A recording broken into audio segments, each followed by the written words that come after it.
আসসালামু আলাইকুম। তো পাখি ইউটিউব চ্যানেলে সবাইকে স্বাগতম। চলে আসলাম নতুন আরেকটা ব্লগ নিয়ে। তো আমি এখন আমার বোনের বাসায় যেতেছি, ওইটা তোমাদের সাথে একটু শেয়ার করে নিতেছি। তো ওইখানে যে রান্না বান্না করবো, কী কী করি না একটু শেয়ার। তো এই যে বোনের বাসায় বেড়াইতে আসছি, আসার পর বলছে এই যেন তুমি আসলে আমার বাসায় রান্না করে খাইতে হইব।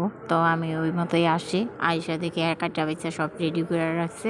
তো এই যে এদিকে খালি আমি আইসা এখন চুলায় বসাই দিতেছি। তো আগে মুরগির মাংসটা রান্না করব। তো আইসা দেখি যেন গরুর মাংসটা আমার মা রান্না বসাই দিছে, মা করতেছে গরুর মাংসটা। তো আমার এদিকে মুরগির মাংসটা রান্না করতেছে, ডিম ভাজতে দিছে আর পোলাও করতে দিছে। এগুলো একটু তুই করে দে। তো বোনের শরীর ভালো না, বোনের শরীর ভালো না দেখে মনে করলেন না রান্না বাড়াটা আমার করে খেয়া যেতে হইতেছে। এমনি বেলা আমার বোনেরা মনে করলেন নিজেই রান্না বাড়া করে নিজেই খাওয়ায়। তো আজকে আমার রান্না বাড়াও করতে দিছে, আবার বাইরে ঠাইরে খাওয়াই তো দিছে। ঠিক আছে, সব কাজ মানে আমার উপরে এবার চাপাই দিছে। না হলে কোনো সময় আমি ওর বাসায় আসলে প্লেটটা সরাই ভাত কিনি। ঠিক আছে, আর এই যে দেখছেন মরিচ, এই যে শুকনা মরিচ যে ব্লেন্ডার করে নিছে, এরা এত ঝাল খায় ভাই জানেন না, সেই ঝাল খায়। এই দেখছেন মরিচ ফাঁকি কতখানি দিছি, তো আরও দিতে হবে। এরা অতিরিক্ত ঝাল খায়। ঠিক আছে, এখন কথা আর কী বলবো, এই যে হলুদ ফাঁকি অনেকগুলি দিছি। আর দেখছেন তরকারির কালারটাই কীরকম হয়ে গেছে। তো সাধারণত তরকারির কালারগুলো এত হয় না। আমি তরকারি যেটা রান্না করি, আমি বললাম মরিচ পাখি খাই না, আপনারা তো জানেন কাঁচামরিচ বাটা খাই। তো বোনের বাসায় এসে আছে শুকনো মরিচের বাটাই। তো এই যে এক ভোল মুরগি, এটা এই যে মশলাটা কষানো হয়ে গেছে, এখানে এখন দিয়ে দিলাম। তো এটা এখন ভালো করে মুরগির মাংসটা কষাই নেবো। তো লাড়া দিতে পারতেছি না, পাতিলটা সরে যেতেছে। তো আমি অফ ক্যামেরা লাইরা চেড়ে এই যে এটা ঠিক করে দিলাম। তাই এখন এটা ভালো করে কষানো হইলে এটার ভিতরে পরে পানি দিয়ে বসাই দেবো। ঠিক আছে, তো এই যে এখানে আমি এখন ডিমটা ভাজতে নিয়ে নিলাম। তো ডিমটাতে হলুদ মরিচ মাখায় নিই। তো এটা মাখাইয়া তারপরে এটা একটু একটু করে ভাইজে নিই। তো ভাইজে এটা নামায় ফেললে তারপর পোলাওটা বসাই দেবো। তো মানে শর্টকাটে আজকে রান্না বাড়াটা তোমাদের সাথে দেখাইতে চাইতেছি, মানে ফুল ভিডিওটা করতে চাইতেছি না, যেন এত লং ভিডিও তোমরা এমনি আমার ভিডিও দেখো না, আর যদি অত বড়ো বানাই তাহলে তো আরও দেখতে না। তাই আমি ডিমটা ভাজার আগে এই কড়াইটাতে শাক ভাজি করছে। তো আমি এটাতে একটু লবণ দিয়ে নিই, ভালো করে তেলটা গরম করে নিই, তারপর ডিমটা দিলে কি হবে, ভালো হবে, ডিমটা আর লাগবে না। তো ওইভাবেই সুন্দর করে করে নিলাম। তো ওই যে একবার ডিম দিয়া ওইটা নামায় ফেলছি, আবার ফিরে আবার এখন দিলাম। তো এটা নামাবো, আর এই যে এদিকে আমি পোলাওটা বসাই দিছি। ঠিক আছে, তো এই যে এখানে আমি সাধারণত পোলাওতে পেঁয়াজ দিই না, তো আজকে তাও পেঁয়াজ দিলাম, যেন হোক একটু কালার, তো সমস্যা নেই, একটু পেঁয়াজ দিই। এই তেজপাতা গরম মশলা এটিও দিয়ে দিলাম, আর এখন চালটা দিয়ে দিলাম। চালটা দিয়ে ভালো করে ভাজা ভাজা করে নেব। তারপর এখানে পেঁয়াজ কাঁচামরিচ দিব, তারপরে আর কি কি জানি দিতে লাগে ফুলোতে, কাঁচামরিচ আর তো গরম মশলা তো দিয়ে দিলাম, তারপর লবণ। এই যে দেখছেন আমি ভুলে গেছি, আমি নিজে রান্না করতে আসছি, আমি নিজেই রান্না বাড়া ভুলে গেছি। কীরকম হইতে পারে, স্মৃতিশক্তি একদম মানে লোপ পাইছে। তো অনেকগুলি কাঁচামরিচ দিয়ে দিলাম। তো এখন এটা নাড়া দিব আর ঢাকাতে দিব। তারপর পোলাওটা কীরকম হয়ে আসলো ওইটা তোমাদের সাথে আবার শেয়ার করতেছি। ঠিক আছে, তাই এই যে এখন ঢাকনাটা সরাবো। তো দেখেন ঢাকনাটা সরাইতে যেয়েও আমার সেই ইস্যুর হয়ে গেছে গা।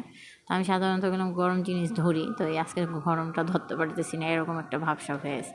তো এই যে পানিটা টাইনা নিচ্ছে, তো এখন এটা নাড়াচাড়া দিয়ে তাওয়ার উপরে আপু বসাই দিব। তো এটা হয়ে আসলে তারপরে নামায় ফেলবো।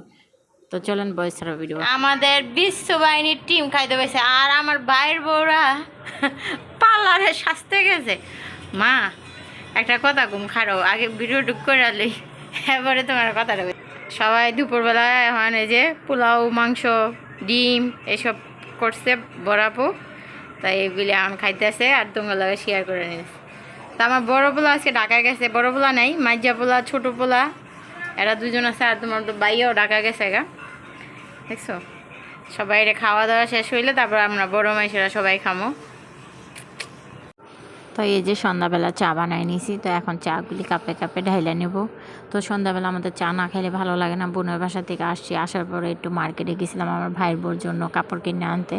তো কাপড় কিনে আনছি, আইনাও আবার ওই বাসায় দিয়ে আইছি। তো দিয়ে আইসা এখন এই যে এদিকে আমি চাটা ঢাইলা নিতেছি, চা খাবো। তো চাটা খাইয়া তারপর আল্লাহ রাত্রেবেলা ঘুমাবো। ওই বাসাতে আমি রাত্রে ভাতটাও খেয়ে আসছি, ছেলেরা আলা খাইছে না খাইছে যার যার মতো, হ্যাঁ হ্যাঁ। তো তো আমি বইলা গেছিলাম মার্কেটে, যখন গেছিলাম তখন বইলা গেছিলাম যে তোমরা ভাত বাইরা ঠাইরা খাইও। আর আমার বোনে পোলাও দিয়ে দিয়েছিলো, গরুর মাংস দিয়ে দিয়েছিলো, মুরগির মাংস দিয়ে দিয়েছিলো। তো ওইগুলি সবই আনছিলাম।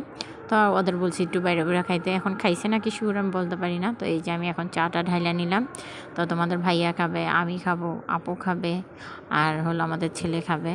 তো সবাইরে দিব না, চায়ের কাপেই মনে করলাম 4 জনের জন্য করছি, বেশি করলাম না। রাত্রেবেলা তো চা খাইলে যাই চা খাবে হ্যাঁ আর ঘুমাইতে চাইবো না, ঠিক আছে। তো এই জন্য কম করে চা করলাম। আর এই যে আমি চিনিটা গুলতেছি, দেখো কীভাবে যেমন ঘুমায় ঘুমায় চিনি গুলতেছি, ওইটা তোমাদের সাথে শেয়ার করে নিলাম, ঠিক আছে। তাই এখন যাই চাটা নিয়ে যাই আর সবার সাথে খাওয়া দাওয়া। দোকানটা আসিল পাগল, দোকানটা তো ঠিকই করলো। কাটতে কত মাস কি জানি দোকানটা যখন করলো না, আহারে আমার বাপের দোকানটা বন্ধ করে এক দণ্ড দেয় ঘরে বয় নেই। মানে দোকানটা মানে আঘাত মজা লাগে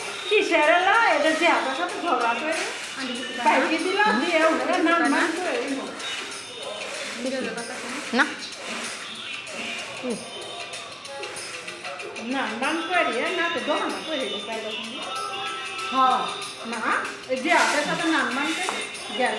কইছি না আমাকে তোমার পোলাগো লাগে অবস্থা।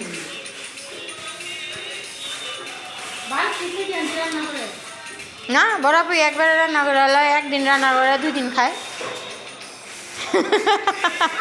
আজকে তরকারি টরকারি যা রান্না করলো থাকবো, এডি থাকলে বড় আল্লাহ কালকে আবার এডি খাইব। ছুটিও করে